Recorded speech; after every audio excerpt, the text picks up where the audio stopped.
Hi everyone, good evening. আমি Rudrani, welcome to my another blog. তবে হ্যাঁ, আজ যাচ্ছি একটু শপিং করতে, দুর্গাপুজোর শপিং করতে। বাঙালি বস, পুজো তো শপিং করতেই হবে, তাই না? আজ আমি চলে এসেছিলাম জুডিওতে। আমি এসেছিলাম, আমার বোন, আমার ভাই, আমার বর, সবাই মিলেই চলে এসেছিলাম। তবে হ্যাঁ, আরেকজনও ছিল, আমি তার নাম নেব না, আপনারা দেখতেই পেলেন। যাই হোক, তবে হ্যাঁ, আমি এখানে আজকে কিছু ড্রেস দেখছিলাম, আমি ওকে দেবো বলে।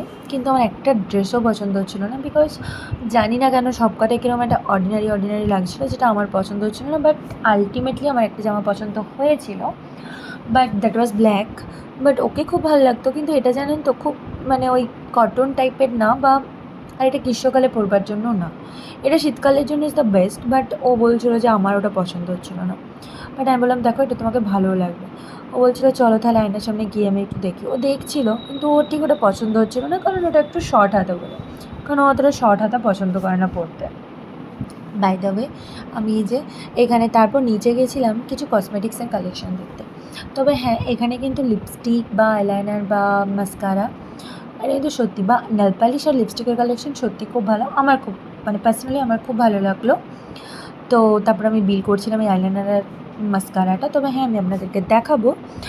তো আজকের মতো এখানেই, চলো টাটা, বাই বাই। নেক্সট ভিডিওতে আবার দেখা হবে। তবে হ্যাঁ, তার আগে কিন্তু তোমরা জানাবে কে কার কটা ড্রেস হলো আর কে কটা কসমেটিক